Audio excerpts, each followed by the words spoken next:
I want to welcome all of you, and we have others joining us as we go along to celebrating the legacy of Dr. Marie Fielder. I'm Katie McGraw, Director of the Marie Fielder Center for Democracy, Leadership, and Education, and I'm also Associate Provost at Fielding.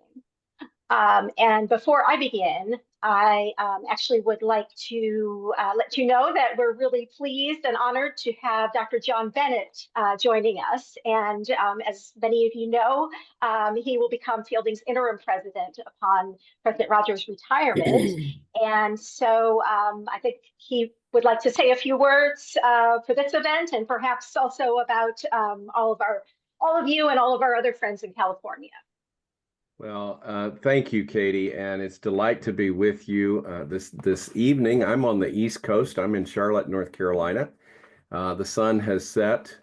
I was in Santa Barbara for the last few days with the clinical psychology students and faculty and staff, and just had a delightful time. But I'm also mindful of what is going on in California, and as I flew out yesterday morning. You could see some of the smoke as we went down the coast and then cut across to go over to Phoenix. I wasn't on the LA side of the plane, so I didn't get to see that. But the pilots told us when we landed that they certainly saw some of the smoke, and it's been devastating for hundreds and thousands of people and disrupting so much of our lives and their lives particularly. So if you don't mind, I would like to just take a moment for all of us to pause and to reflect on what we do have to be grateful for. And at the same time, being aware of those who have so much loss in their lives and so much fear and uncertainty in all that they're dealing with right now. So if you'll indulge me and join me, let's just take a moment to reflect on that and have them in our hearts, in our minds.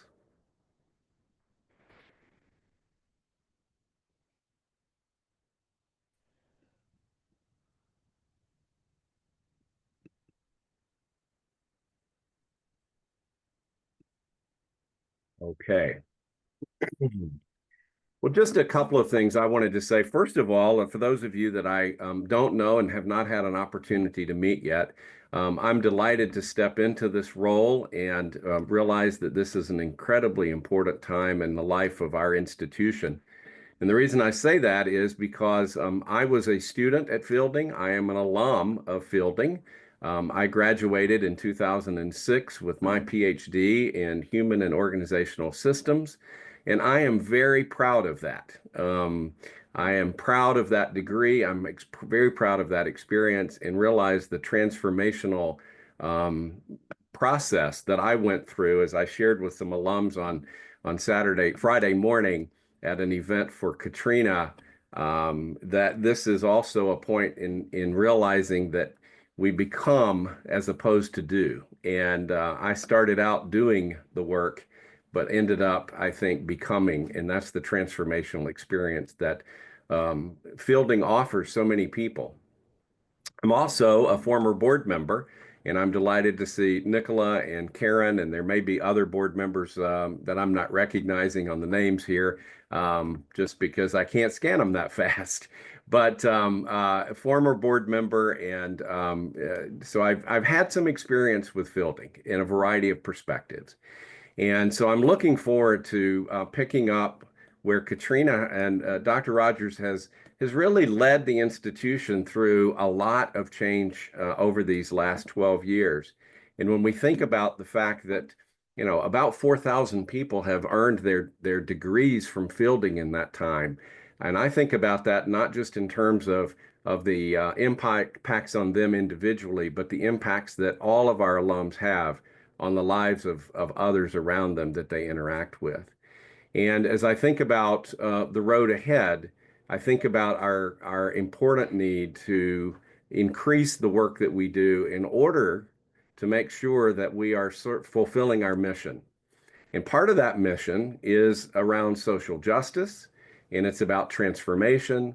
And these are all principles within the Marie Fielder Center for Democracy, Leadership, and Education. And so I think this work is important. You're committed to this work. And I know that we're honoring that work that you've done, that others have done, but we're also honoring the legacy of those who came before us, and in particular, Marie Fielder. And some of that is, as you pointed out with the photos, does live out in the life of our own and beloved Nicola, because she not only looks like her mom in many ways, as some people pointed out, but her mission and duty in life has certainly fulfilled that as well. So I don't want to belabor this and get in the way of the work that's here to be done, but I wanted to say I'm delighted to be with you. I'm delighted to be in this role and supporting the work that we're doing. And if there's anything that I can do to support this work, please let me know that as well. So Katie, I'll turn it back over to you. Thank you so much, Dr. Bennett, and we are delighted to have you with us as well. So I really very much appreciate you being here. So I want to welcome you all again. I'm so pleased to see so many people here for what we think is an opportunity to learn a little bit more about the Marie Fielder Center and its history and its work. So many of you may know that the Marie Fielder Center was created in 2016 by the late Dr. Orlando Taylor, and of course was named for Dr. Marie Fielder. And you'll hear a little bit more about her in just a moment. As we've all been saying, Dr. Fielder's daughter, Nicola, and many of you know her role as a Fielding faculty member, and beloved doesn't even begin to describe it, also played a key role in the center's development. And she and Dr. Taylor were interested, I think, in creating a space at Fielding that would honor Dr. Fielder as one of the institution's founders, and specifically, as Dr. Bennett said, ensuring that there was a place at Fielding for the kinds of engaged and activist scholarship and work towards social justice that really pays tribute to Marie Fielder's contributions and encourages future work towards social change. So the center is coming up actually on its 10th anniversary in the next year and a half. And so we thought the time was ripe for an event that would highlight some of the work that's been done in its name. The Fielder Center has been central to some work that's been funded by external funders, focusing on leadership in higher education for individuals from historically marginalized backgrounds, particularly at HBCUs. It has also annually awarded the Marie Fielder Medal for Social Transformation, which has been given to national leaders in education and democracy. It was awarded to Dolores Huerta. It was awarded to Patricia Gurin. It has been awarded to Angela Davis, and also to Dr. Taylor himself. So much of the work, however, has been driven by our 3 cohorts of Fielder Fellows, and they are all, or were when they were appointed, doctoral students whose work operates sort of at the crossroads of democracy, leadership, and education. And they're all applying that academic and scholarly work to affect social change. So the speakers at our webinar today, I think all at this point will all be some of those fellows who are talking about their work. But before we get to the work of the fellows, we want to honor Dr. Fielder a little more by ensuring that you learn a little more about her and how her work inspired the center's founding. And we're very fortunate to have Dr. Jenny Johnson Riley with us. Jenny is an alum of the Human Development Program at Fielding and a Fielder Fellow. And she's also author of Marie Fielder, A Portrait, which was published by Fielding University Press. So she is very well suited to give us a little of that context. Thanks, Katie. Good afternoon, everyone, or it's afternoon here where I am in Seattle. Good evening to those of you joining from other parts of the country and world. As I thought today about what I wanted to say about Dr. Fielder, the phrase came to mind is "now is Marie Fielder's time." She had a multifaceted career as an educator, a consultant, and most importantly, as a change agent. And as I was conducting my interviews for the monograph that I wrote about her life, I remember one person in particular describing her as someone who would want to sit on the sidelines until things really hit the fan so she could get to work. And I'm sure you'll agree with me that there are many points across the globe right now where things could accurately be described as hitting the fan. And we could really benefit from the wisdom of her life and work as we navigate them. So I was working on this monograph primarily in 2020, and I was struck by the parallels between Dr. Fielder's early life and what I was experiencing in 2020. So Dr. Fielder was born in 1917 in Texas, just a few short years before the outbreak of the Spanish flu. And I was writing this, as you all remember, 2020 during the COVID-19 pandemic. In 1915, the Ku Klux Klan, which had been dormant for several decades, began to make a comeback, which to me paralleled the police violence, which led to the murder of George Floyd and ultimately the protests and the increase in activism among the activists in Black Lives Matter. School integration, which when I think about school integration and Dr. Fielder's work in school integration, I think of the videos of people from the 60s and 70s throwing things and harassing the African-American students as they attempted to integrate white schools. And I can only think of the anti-DEI and anti-woke legislation that we're seeing now. I think that's very much in the same tradition of attacking efforts for racial justice. And so I just continue to think that Dr. Fielder has a lot to offer us as we navigate these times. So Dr. Fielder had many, many wonderful contributions to the cause of racial equity. And I'm going to focus on one just briefly before we get to hear from the fellows. And I wanted to acknowledge Beverly Patley, who I saw has logged in. Hello, it's good to see you. I got to interview her as one of the participants as I was doing my research. And most of this information that I'm about to share actually comes from her. So I wanted to acknowledge that. So in 1979, Dr. Fielder was hired by the Elk Grove Unified School District. Elk Grove, for those of you who don't know, is just right outside Sacramento. And she was hired by the school superintendent to assist with race relations in the school district. So at that time, the district was transitioning from a predominantly white district to one that was predominantly students of color. And the district really needed help to educate teachers to recognize their obligations to all students, and that they needed to help white teachers consider the increasingly diverse students of their increasingly diverse student body.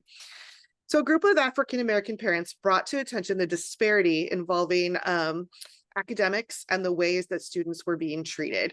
So for example, African-American students were suspended at a much higher rate than their white counterparts.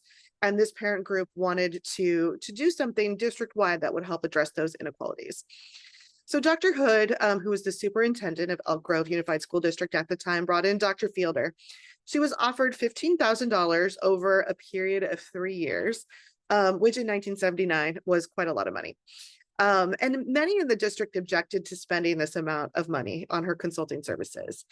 And I remember Dr. Patley telling me that she said, and I'll tell you why, it was because she was a Black woman. I had that in my notes as I was reviewing this for today. So the structure that Dr. Fielder set up was to basically create a group of lead learners who she worked with directly in the school district. And she would have 3-day trainings with a group of lead learners every quarter.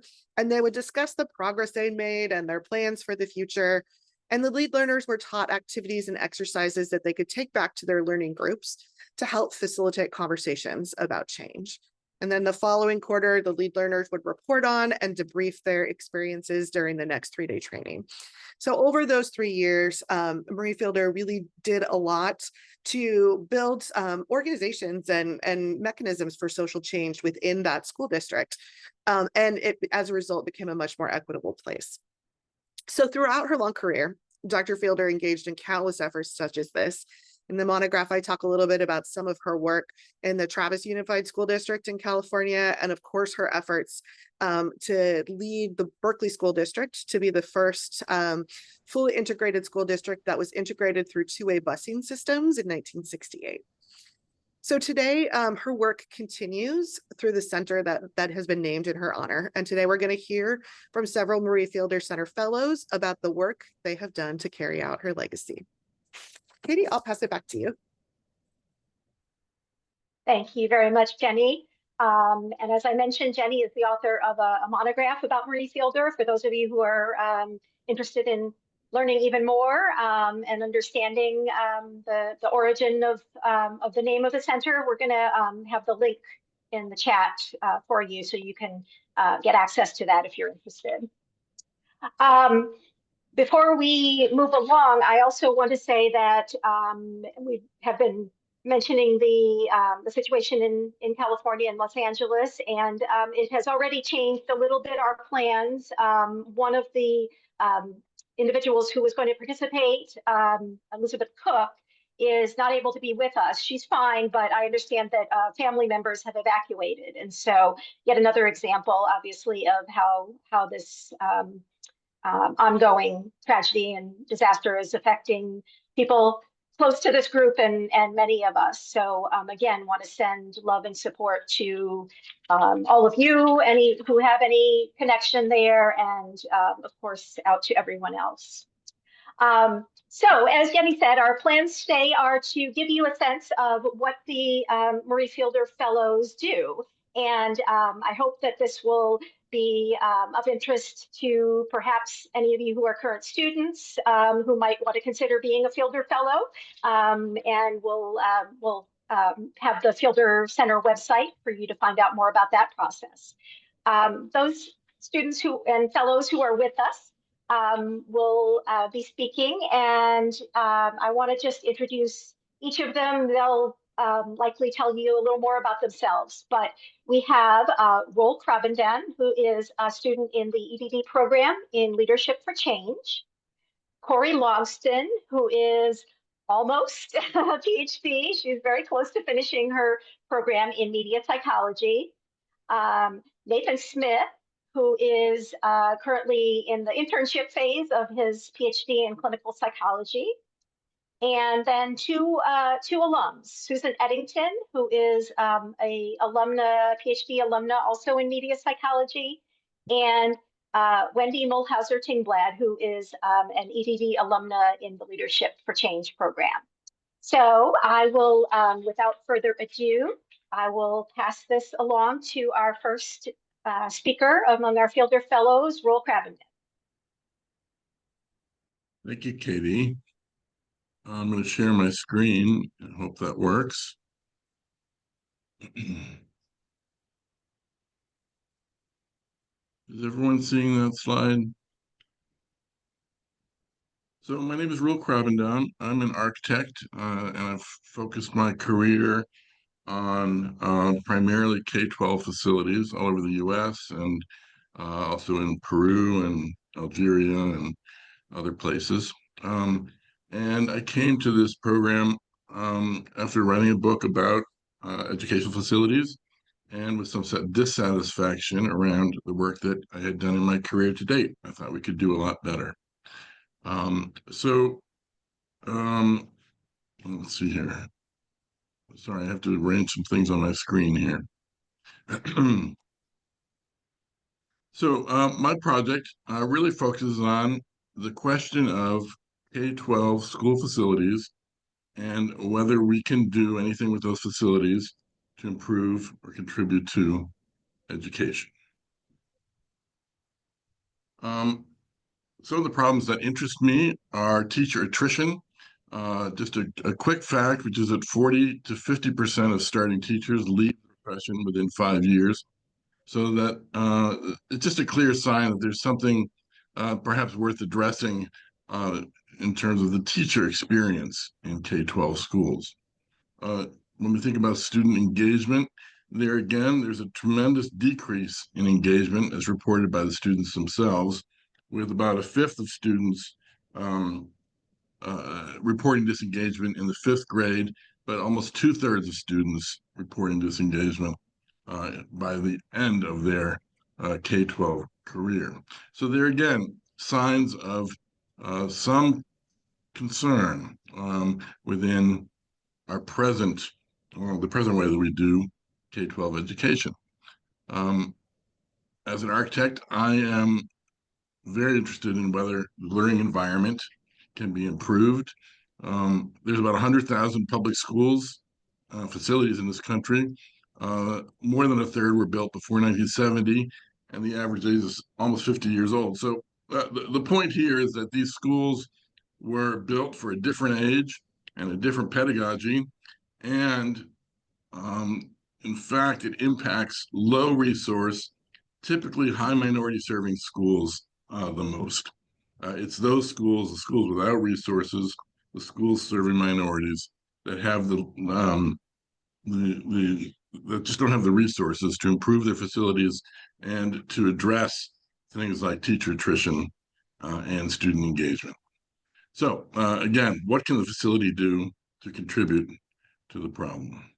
I think everyone is pretty aware of the basic model of school. It's sometimes called the egg crate model. That's a term that was invented by Professor Lordy in the 70s. But the general idea is that schools are built on repetitive classrooms with every classroom assigned to its own teacher. Teachers are quite isolated, and they are entirely responsible for bringing those rooms and their students to life. However, we understand that isolation that teachers experience is a significant contributor to attrition. So I've come up with a different model, and that model is based on communities of practice. The general idea is that if we can bring teachers together with their like-minded peers in communal workrooms where they can collaborate, where there's support for that collaboration, when we pull them out of their private classrooms, those classrooms are now free to differentiate. We can now create radically different learning experiences within each of those classrooms, and so tremendously enrich the experience of students. And with this model, then, begin to address both teacher isolation and attrition, and address the problem of student engagement. What is the potential for differentiating classrooms? I took a very long, hard look at how environments contribute to education, identifying 10 different approaches or different ways that the environment contributes, from offering immersive experiences to supporting inquiry, to offering inspirational venues, to facilitating instruction, to facilitating interaction, different kinds of interaction. The space can shape the way people interact, to supporting introspection, to supporting invention. So 7 kind of educational experiences that the environment has a direct impact on. And then the type of environment also it impacts what happens. The idea that environments can be itinerant, they can move, that we have intersectional environments, sort of hybrids, where many different meanings are brought to the same space. And we also have the context of the building that can have pedagogical implications. So lots and lots of different ways that the environment impacts pedagogy. And so ways that that environment can be manipulated, can be enriched in order to enrich the experiences that happen there. And so all of these options, there's 60 on this page, they are possible different reinterpretations of existing classrooms. How does that impact a school? We've taken school plans and started to look at exactly what kind of impact that this educational ecosystem could have on existing schools. What does this mean? It's at least proof of concept that we can take a school, an existing school, based on, built on an egg crate model, and we can tremendously diversify those schools, tremendously enrich the experience in those schools. And we know that the chief impact here, that the most impact is going to be on low resource schools that can't reconstruct, that can't build new, but that could have some small resources to just reinvent themselves, to reorganize themselves in order to allow for this enriched experience.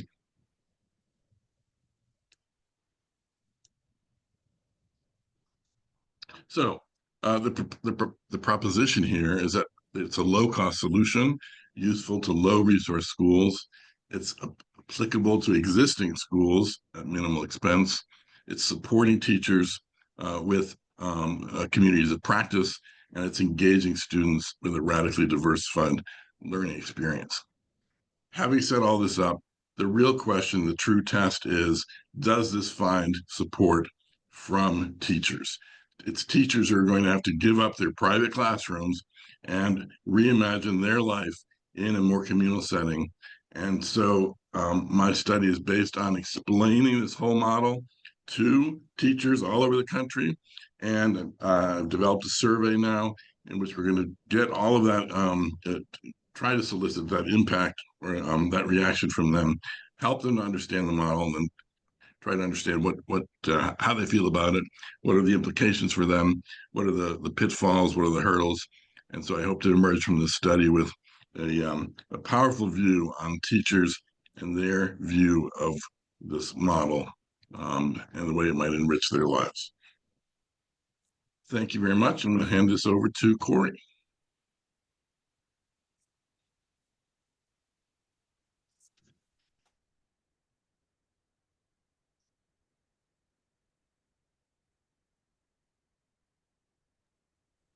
Corey, you're still on mute.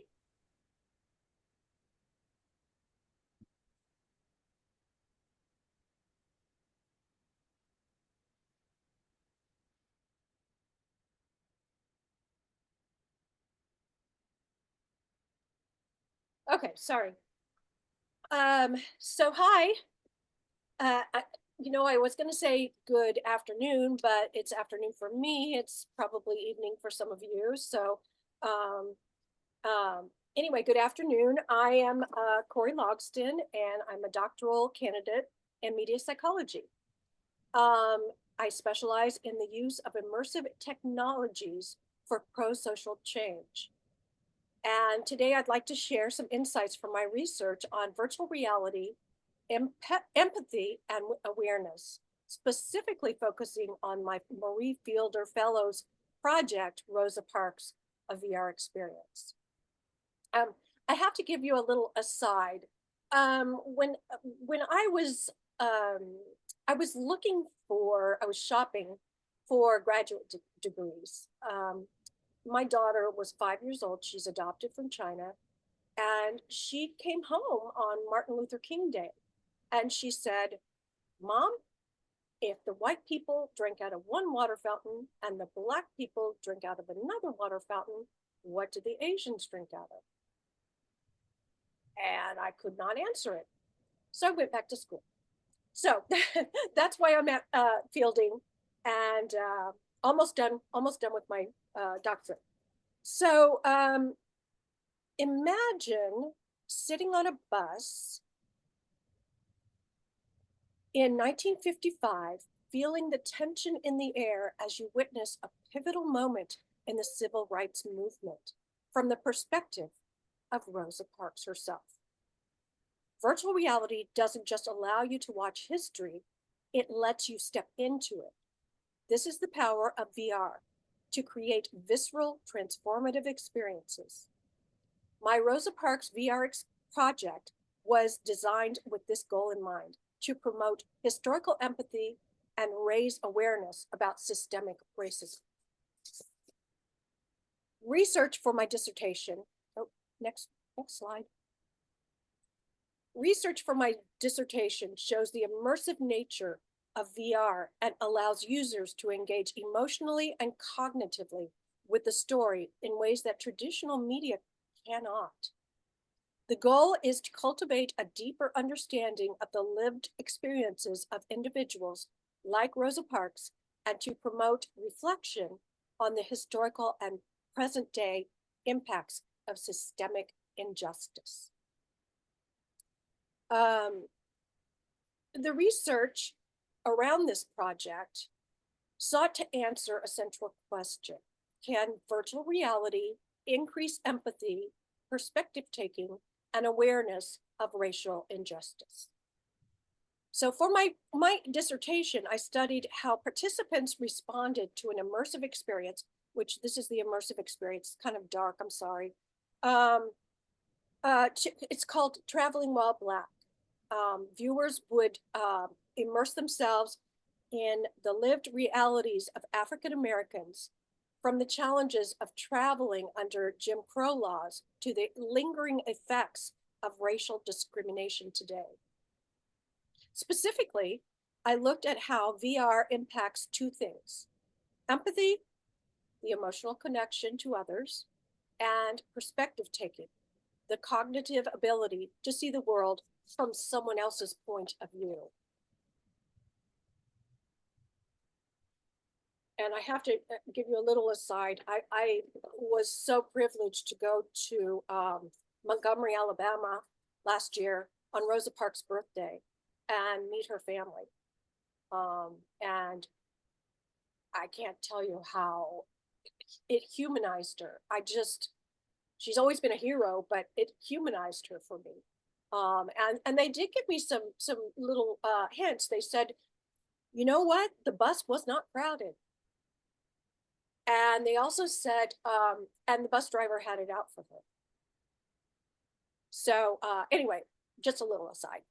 So what I discovered in my own research for my dissertation is that perspective taking, which is a cognitive construct, showed the strongest increase, surpassing emotional empathy. What makes VR so unique is that it's not just about watching a story, it's about feeling as though you are in the story. Through this research, I've seen how VR can transform the way we approach education, advocacy, and even personal growth.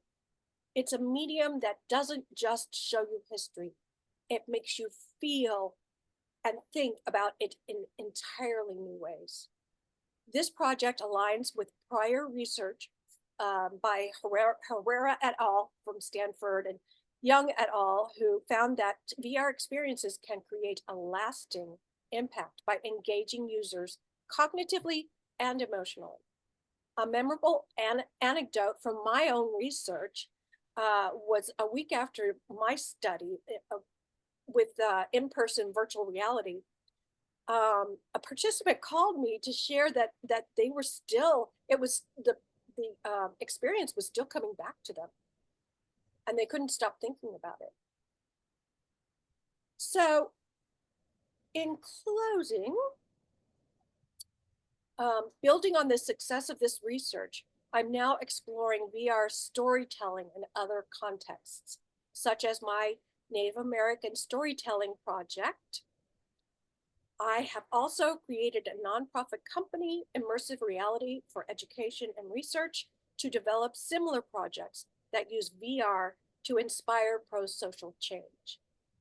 This project is just the beginning of what's possible with immersive storytelling as VR technology becomes more accessible.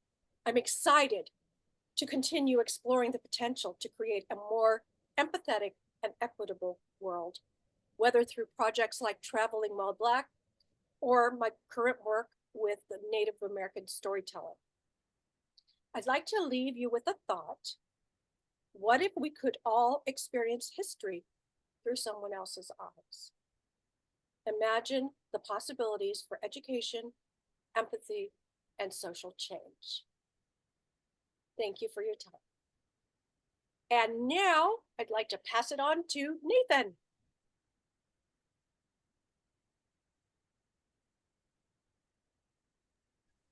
Thank you. And I'm just going to share my screen as well.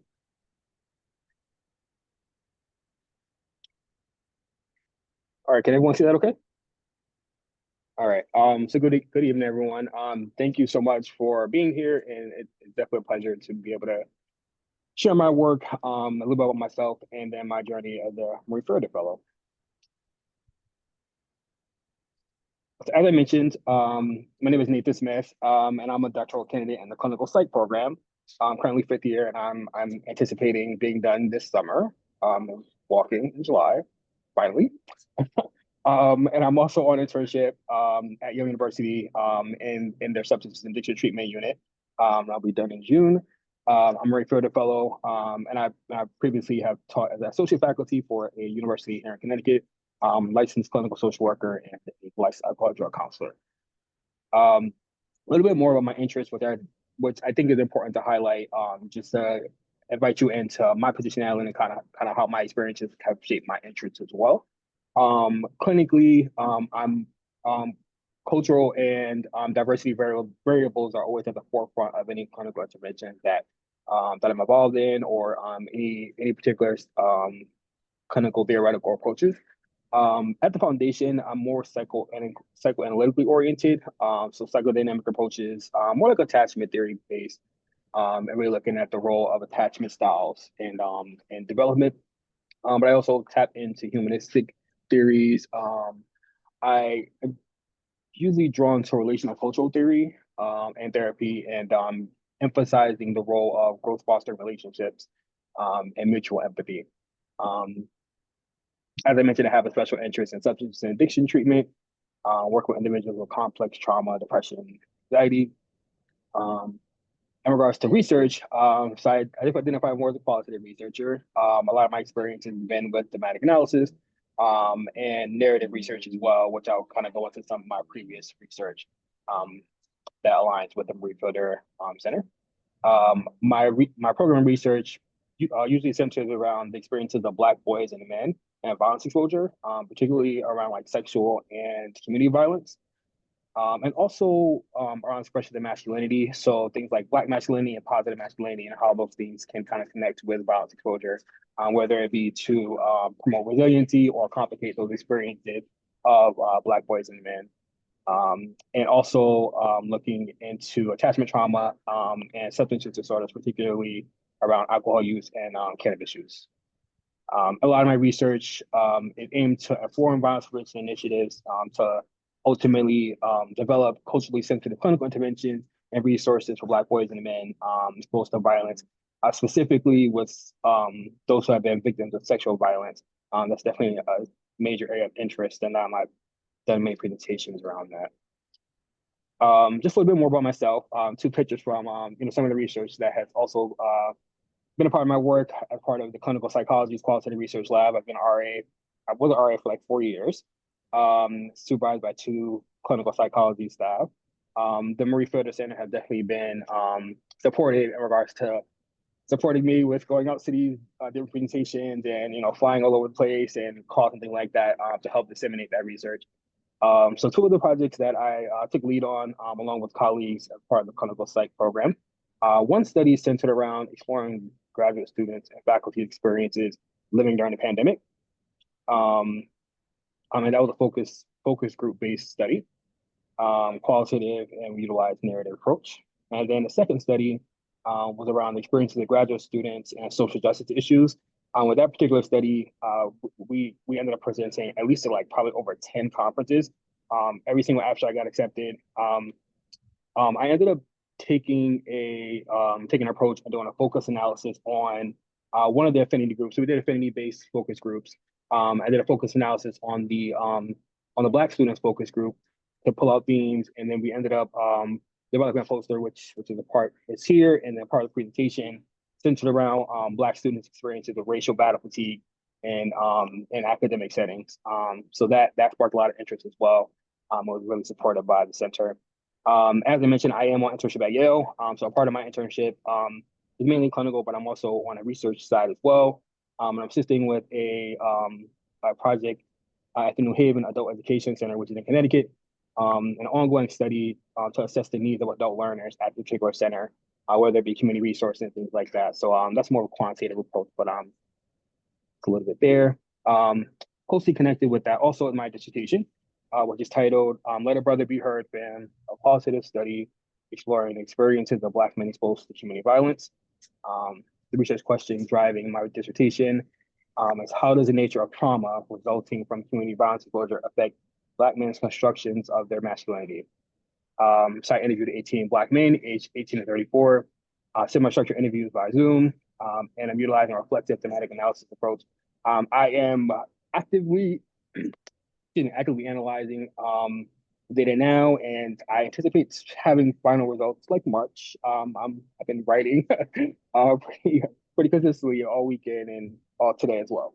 But some interesting themes are emerging, and I can't wait to share that as well. So kind of given that background, I think sets a nice tone for my Marie Fielder project, but actually evolved over time, given the length of time I've been a part of the center. My project is also collaborating with a clinical psychology faculty, Dr. Anthony Green, who's also my dissertation chair. But my project is currently going to explore a qualitative study exploring the experiences of Black men exposed to sexual violence in the United States within a social ecological model of community violence exposure and historical context of critical race theory. It's aimed to understand the psychosocial and mental health effects of sexual violence on Black men, and also be able to highlight critical considerations to enhance mental health professionals' understanding of being able to treat Black male survivors of sexual violence in clinical practice. I've done a deep dive into literature, and I have not been able to find anything that's specific to treating Black men that have been victims of sexual violence. If someone has come across something, that'd be great, but I have not. So that's a part of the motivation for this study. And advocate for culturally affirming research to inform sexual violence policies and resources for Black boys and men. Again, taking a thematic analysis approach. And we're looking to do a qualitative questionnaire, open-ended questions, and then also analyzing the reflective thematic analysis. And just also connecting it back to Marie Fielder Center mission and vision. As I mentioned, the center has been really supportive financially for me as a doctoral student. I really want to get the research out. The center has been supportive with that. As I mentioned, the social justice study that applied to like several conferences, they all were accepted, and the center supported that with being able to get that information out. And then it's supporting my work by amplifying the voices of underrepresented groups. So the research that's been led by myself and others of different affinity groups. And it's my contact information if anyone has any questions. But I definitely just wanted to highlight some of my experiences in my involvement with the center. So with that, I will pass it to Dr. Susan Eddington. Thank you so much, Nathan. I appreciate it. And I am so happy and honored to be here because I am a member of the Marie Fielder Center's founding cohort. So I've been around for a while and had an opportunity to see so many people do incredible work, and it is truly my honor and privilege to be here and to share with you how wonderful the center is, and I hope we can look for your continued support. Let's see, let me share my screen.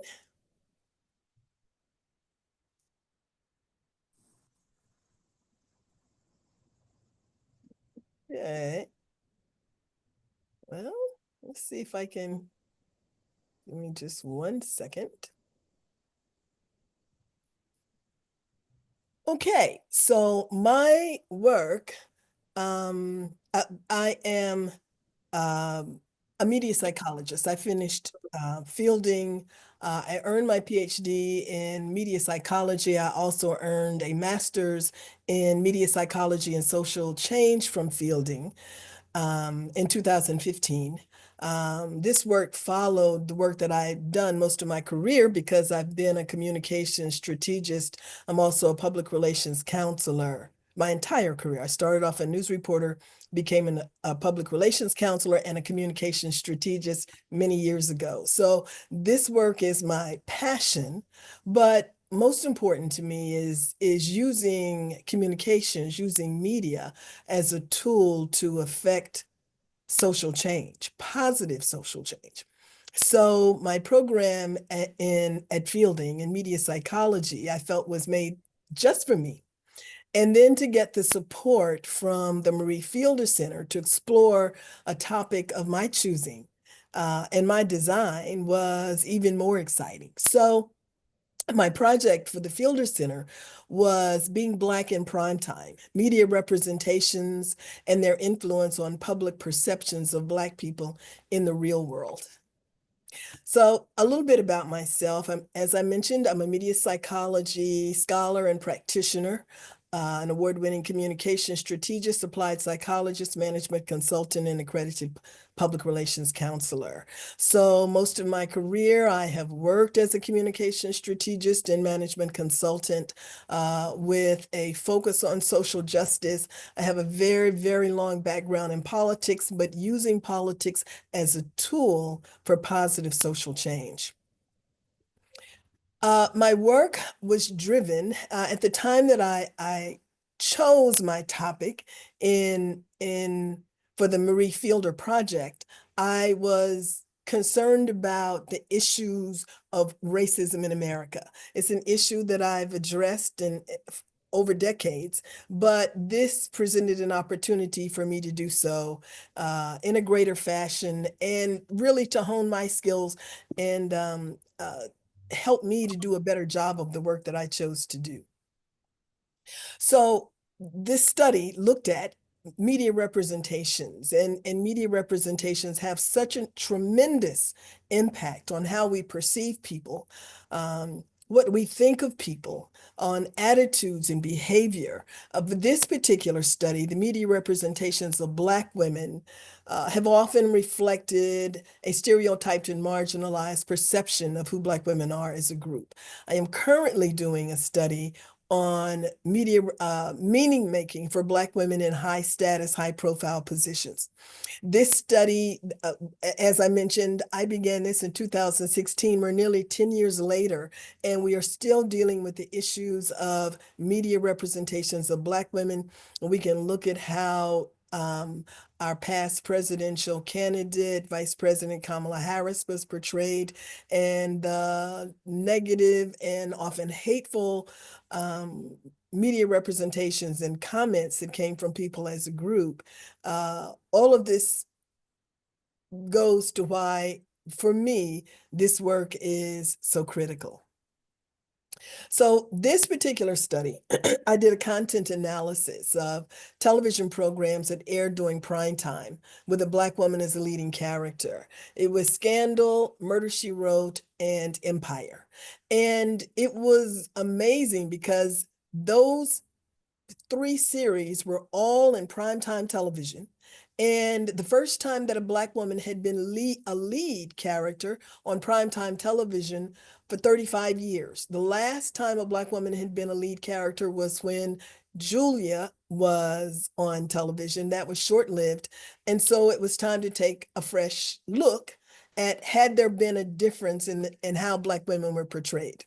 So the theoretical framework included social identity theory, which suggests a person's sense of who they are is based on their group memberships, which also ties into intergroup relations, which refers to the way people who belong to social groups categorize others, think about, feel, or act towards others, and transportation theory, which is at the root of media effects. One of the theories that is at the root of media effects, and it suggests that for people who consume a lot of media, and it doesn't matter the platform, that they tend to bring the attitudes and their portrayals and into their real world beliefs. So in this study, I looked at the stereotypes, which included age, skin tone, attire, their body type, sexually provocative behavior, sexualization, and their attractiveness. And I can't discuss the entire study in the few minutes I have, but I will say what I found was very interesting was that it overcame ageism. And most of the characters were over 50. And what I really found astounding was that in Empire, the lead character, which was Cookie, was a sexualized grandmother. So that says a lot about how women are portrayed, because many of these issues for all women, ageism, attractiveness, sexualization, sexually attractive behavior, and body type and attire are reflective in how women are portrayed generally. So the 3 characters were bold, courageous women and complex characters, but their representations often devalue Black women in a gendered and racially biased power structure. I'm going to make this short, can send this to anyone who'd like to, but since I only have 2.5 minutes, I'm timing myself, Katie. I'll go on and talk about my current work. So my work then, as is now, focuses on media representations and media effects, media literacy. To me, when we look at so many of the so much of the behavior, where we are today, it goes back to media representations and media effects, how people are impacted by the media they consume, and it drives their attitude and the behavior. And much of my work today has now focused on disinformation, misinformation, and malinformation. I have the privilege of speaking to audiences generally around the year about these topics at major conferences in the US and beyond, because this is an issue that is impacting people around the world. So I have written a book chapter on this subject that talks about political advertising, and I'm currently working on a book with the title The Right to Lie that looks at political advertising and First Amendment issues that allow politicians to lie to people with absolutely no recourse. I've made many presentations, so this is just a brief list. If you have any questions about my work or what I'm doing, I'd be glad to share with you. I am most concerned about disinformation and misinformation. The World Economic Forum considered it one of the greatest challenge to humanity in the near future. So all of my work is now focused on addressing misinformation, disinformation, malinformation, how we combat that, censorship and book bans, and their impact on our democracy and people's well-being. Thank you. And I will now pass it on to Dr. Wendy.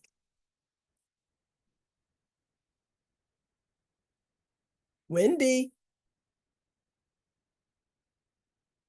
There we go. Someone had me muted and I thought I was needing to wait for someone to unmute me. Okay. It's great to see everybody. I wanted to thank everybody who went before me. I was riveted and fascinated by everything you said. And it's interesting for me to change gears right now because I want to keep contemplating it all. Let me share my screen. Susan Eddington needs to stop sharing hers. I've got to figure out how to unshare me. Okay, that's okay. That's all right. Okay, so I think I have that. So give me just a moment, everybody. Okay, and then I'll come here and go here.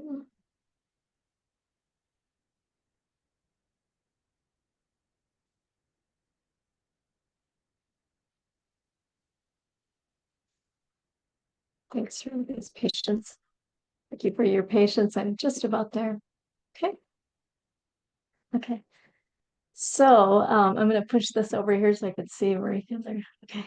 So I'm Dr. Wendy Mulhauser Tingblad, an ED. My emphasis is leadership for change with a concentration in media, technology, and innovation. Honoring Dr. Marie Fielder, I'm a Fielder Fellow alumna. I wanted you to see your picture right away. I am so incredibly humbled. None of us can walk in her shoes, can do what Dr. Marie Fielder did, but we can try in our humility to carry on her legacy as best we can in our interpretations of research and the application of our work in the world of social justice. So I'm going to start with these slides with you. So I'm taking a look at this with you. I am a social entrepreneur.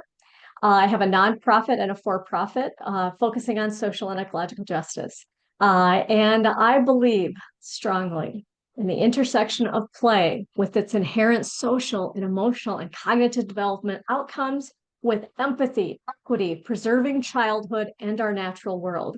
I maintain that representation in books, technology, and all media, as you heard before me, is crucial so that all children see themselves represented, consequently feeling their value. Female empowerment is of great importance to me as well, and I'm leading initiatives in Sissy Mary Sue Education Fund 501c3, especially in the area of aviation. I want to share that Sissy Mary Sue LLC owns the rights to the books, stories, songs, and characters that I've created. However, I'm thrilled to share that the nonprofit has complete permission to use it all for fundraising, to create our TV programming, the musical plays we do, and all the work that we are doing with youth.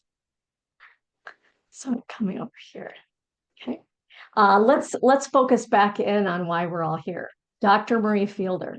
Dr. Marie Fielder exposed racial bias in standardized testing. She's a co-founder of Fielding Graduate University. And as you heard from so many others before me, the Marie Fielder Center for Democracy, Leadership, and Education was created to honor and continue her legacy. I ask for us to take just a couple of seconds here quietly and just be in that space. Thank you. I want to start with an excerpt quickly from my dissertation. I propose that the multiple crises facing our world stem from hierarchical prejudice and inequality, and that can be corrected, especially for children, with certain kinds of empathy developing stories that use animals, fun, and a variety of presentation formats to create non-hierarchical relationships. Unfortunately, most media depict behaviors that support concepts that are the opposite of empathy, such as superiority, competition, us versus them thinking, violence, and discrimination.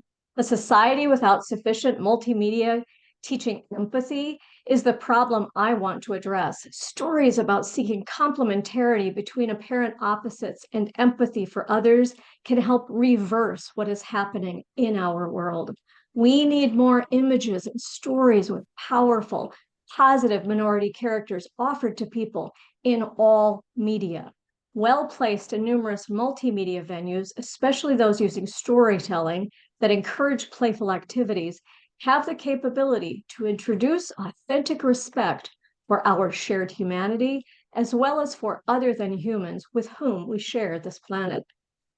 Here's quickly our board. Just peek at it really quick. You'll know the faces. Some are familiar from the Fielder Fellowship and from fielding.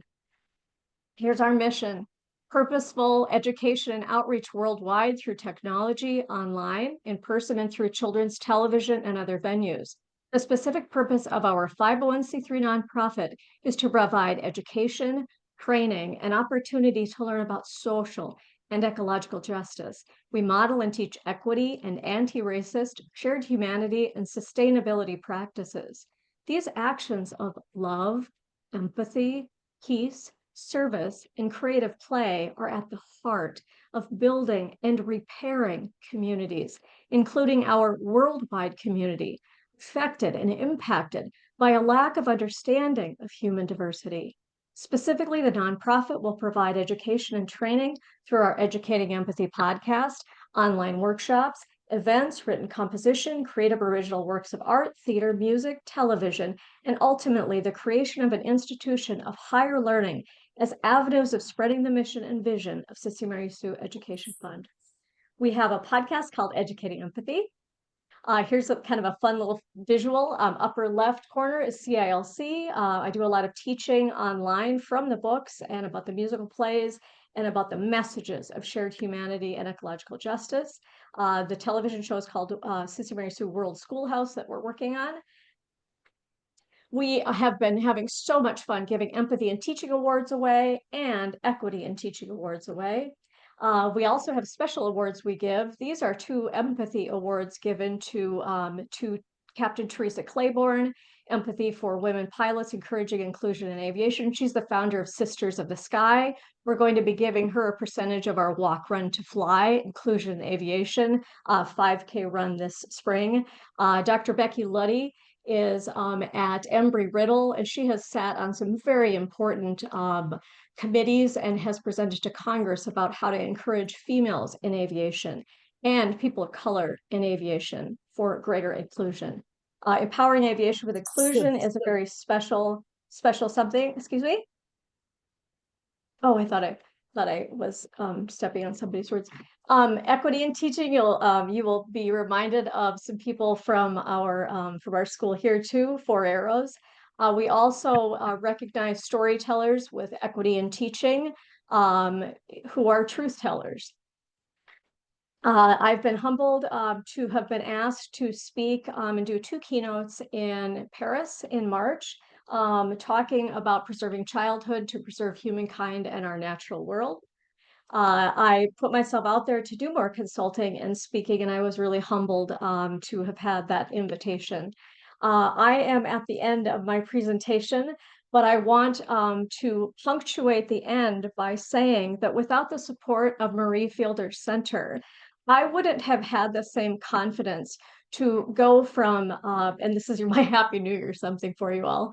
I wouldn't have had the courage to go from my initial project of utilizing empathy to teach equity to have created a nonprofit so that I could do the work to a greater degree and in creative, innovative ways. Thank you so much.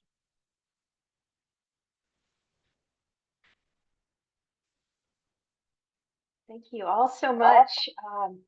Wow, from architecture to aviation to media representation. I'm gonna leave people out. I'm sorry, but all of you, I think, not only embody the values and concerns of Marie Fielder and the Fielder Center, but also something that I've read in the book that Dr. Johnson Riley put together. That someone said about Marie Fielder, no time for playing small, and you're all thinking big and thinking innovatively about the issues and the challenges in your fields in social justice. So I just want to say that we're really proud of all of you Fielder Fellows.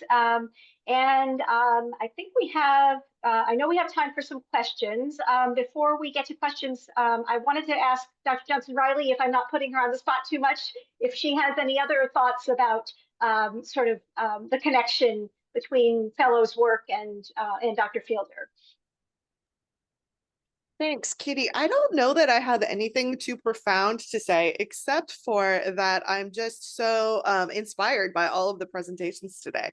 I came in today with a heavy heart with many, many things that are going on, including the wildfires that we've talked about a little bit. And to hear about all of the excellent work that the fellows are doing has just been a great pleasure and a joy. I guess the other thing that I would comment on is one of the things that Dr. Fielder centered her work around was this idea of human relationships and teaching people how to empathize and connect with each other, even when they didn't want to, and were maybe not very motivated to do so, and in a lot of very difficult circumstances. One of the things that I learned about her was that she hosted kind of intergroup dialogues after the assassination of Dr. King in 1968, and as well as in the aftermath of the Birmingham church bombings in 1963. And so to bring groups of people together in that kind of those kinds of tense environments and facilitate meaningful conversation, I think was a tremendous gift. And I really see that in all of the fellows that we've heard from today. Definitely, very well said. I've been inviting people to put questions in the chat, and I do see a question from Nicola Smith. Nicola, would you like me to read your question, or you're welcome to unmute? No, if you would read it, that would be fine. But I just have to say how pleased I am with all the presentations. And it's lifted my spirits. Thank you. Yes. All right. Well, if I don't get your question quite right, please correct. But the question was about all of the research and work that all of the fellows are doing. This is to anyone who would like to answer. To the extent that you can speculate on the AI revolution, ChatGPT and all of the other permutations, have any thoughts about what that might mean for your area or the tools that you're working on to bring about positive change? I'll say something. Yeah. Like all of us, I'm quite worried about some of the implications of AI. But when I think about, and it sort of ties in with what Corey's doing with, experiencing Rosa Parks with VR, right? I've had a dream for a while about having a holographic images that kids could sort of interact with so that they could better understand stories and characters. And so that's one exciting piece to me, is some of the positive possibilities. I also want to say this. I think that doing different kinds of technological products and from our nonprofit and other entities, I think we have a world to make sure that we are stretching out in as social ecological justice practitioners in technology. I think it's time to not have it just be men leading in those realms, it really bothers me right now to not see females and people who care deeply about social and ecological justice stretching out in AI and technology across the board. And that's what I'll just say. Thank you.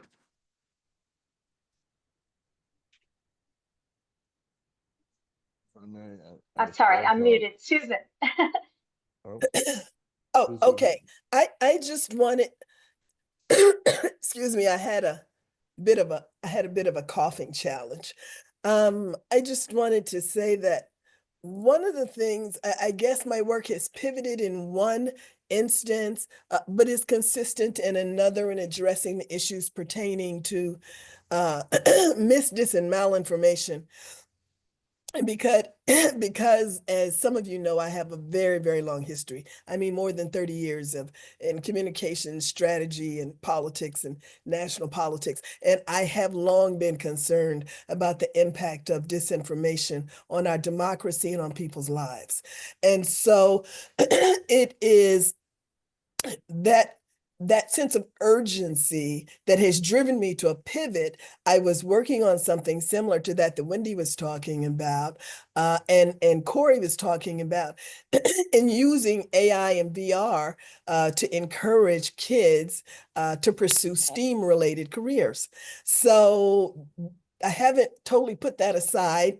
I found somewhere where I might be able to get the support, but I'm just hopeful at this point because people are making life decisions and people are dying based on disinformation, malinformation, that we will all take that into consideration and do what we can to try to share a more thoughtful approach and more critical thinking in the decisions people make, because I think we're at a pivotal point for our nation and for each and every person.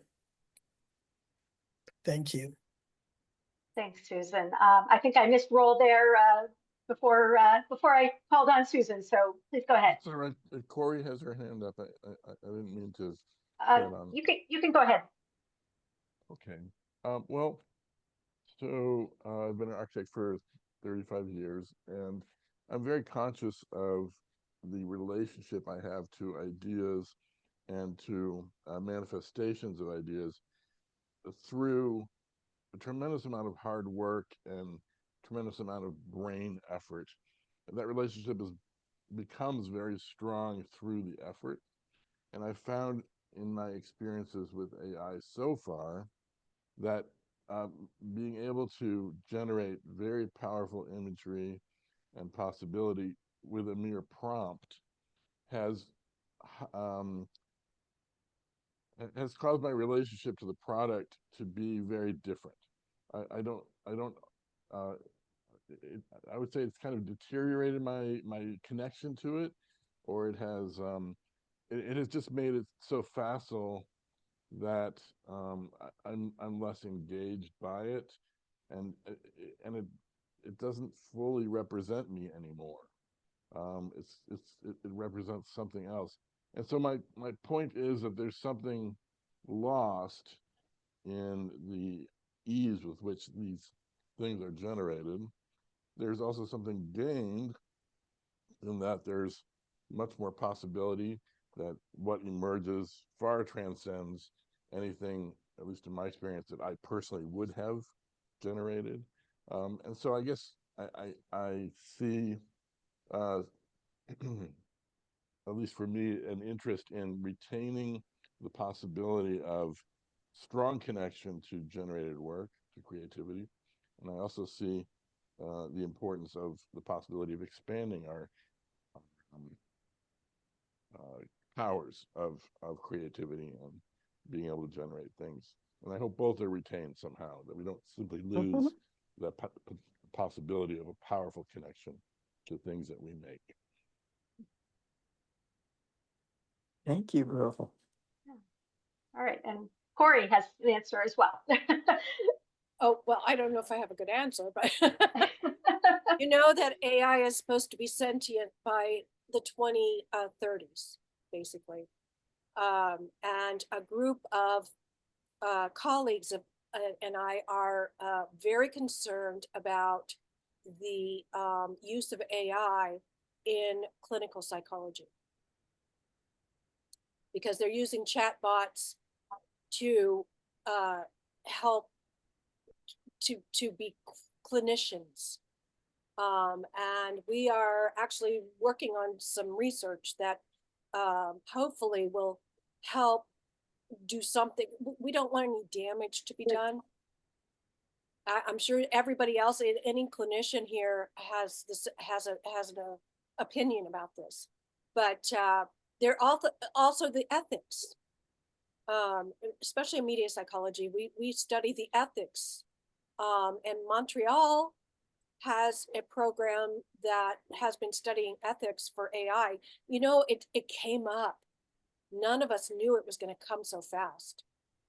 It just happened. So anyway, I'm sorry, winds. So anyway, if anybody has an idea, a clinician has a thought on the almost like it's like one and done type of a session, I would love to hear thoughts. Mhm. Thank you all. Yeah, there's a lot of thought to be given. Let's see. I see it looks like I'll just call everyone's attention to some of the questions that Dr. Davis White has had for Dr. Eddington and her work, and that Dr. Eddington's provided some additional materials for those who are interested in definitions of attractiveness and the definitions of mal and disinformation. Susan, do you want to say anything further? Okay. I think I'm not coughing and sneezing anymore. So hopefully I can have a whole sentence. Yes, I have lots of information to share, resources on misinformation, and just in a nutshell, for those who haven't read it, misinformation is when one shares information that they believe to be true. Your cousin, your friend, somebody sends you a message, they've read about something they think is appalling and applies to you, and they want everybody they know to know. That's misinformation. Disinformation is the intentionally lying, misrepresenting, making up information and sharing it as a truth, such as claiming that Haitians are eating cats and dogs. That is disinformation and intention to lie and misrepresent and deceive with a harmful intent. Malinformation is like is when you take information that might be truthful and then you share it with the intentions of causing harm. That could be an instance where someone has something in their personal background that could be harmful, that's supposed to be private, and someone shares that information. It is true, but their intention is to affect their credibility or create some kind of harm in their personal life. That's malinformation. Information is true, but shared with a malicious intent. When we went through COVID, during the pandemic, we not only had a pandemic, who said we also had an infodemic. And the infodemic came because there was just too much information. There was a misinformation, disinformation, malinformation, and then there was the scientifically based information that healthcare institutions around the world were trying to share with people. It was overwhelming to people, and so they didn't know what to believe. So people just chose information from their own source, which with our fractured ecosystem, we know could be total misrepresentation of the facts, which is what happened, like telling people you can drink Clorox or any of those kinds of, and people believing those things because we don't have a shared reality. We no longer have a shared truth. We no longer have a source that we can all go to and believe what they say. So it has its consequences, and we are now concerned about how do we educate people get in this particular environment. And it's not just within healthcare, it's across everything. Every important thing when governments globally are trying to communicate with citizens, and they have to compete with others who are lying, misrepresenting, or misleading people, and people don't listen to the truth. So this is where we are. Thank you. Let's see, from Alexander Laszlo in the chat, so much of AI is disingenuous, from deep fakes to other forms, visual, auditory, textual, that pose as human generated, that the risk of creating false or, quote, disconnected realities has seriously increased. I don't know if this is a rhetorical question, but I'll put it out there as a question. I'm sure it's a real question. What is being done to ground such tendencies in more sacred, humanistic, and even spiritual ways of knowing? If anyone has any thoughts on that. Let's see.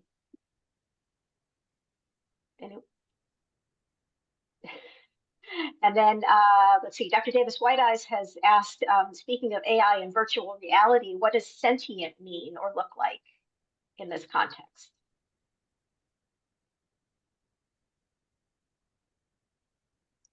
I think I was referring to what you were sharing, Corey. Mm-hmm. Yeah, AI is going to be infiltrated into or innovated into VR.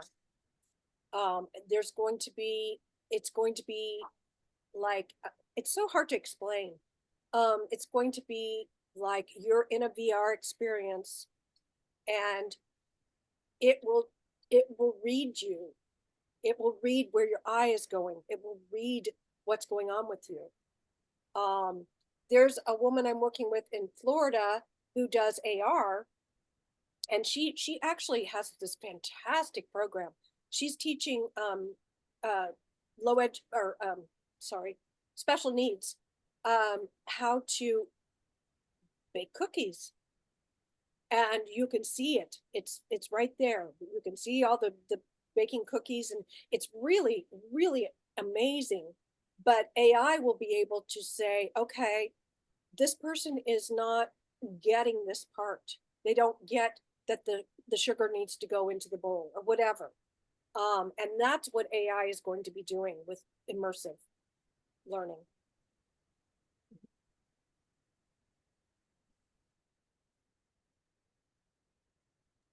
I hope I answered.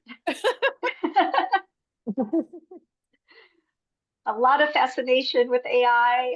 I know it's exciting and scary at the same time. And I'll just we only have a few more minutes, so I'll just encourage that you all take a look at some of the other conversation that's going on in the chat, including Dr.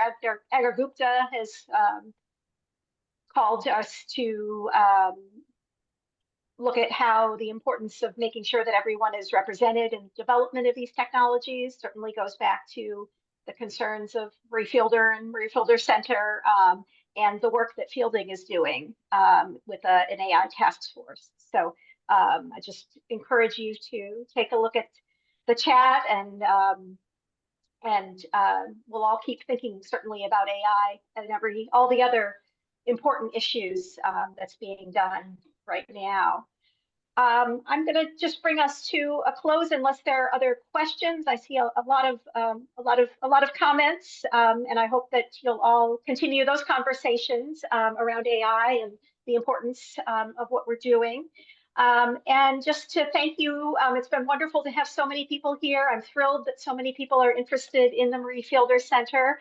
I did have a couple of questions in the chat from students who are interested in becoming a Marie Fielder Fellow, and we very much hope that you maintain that interest.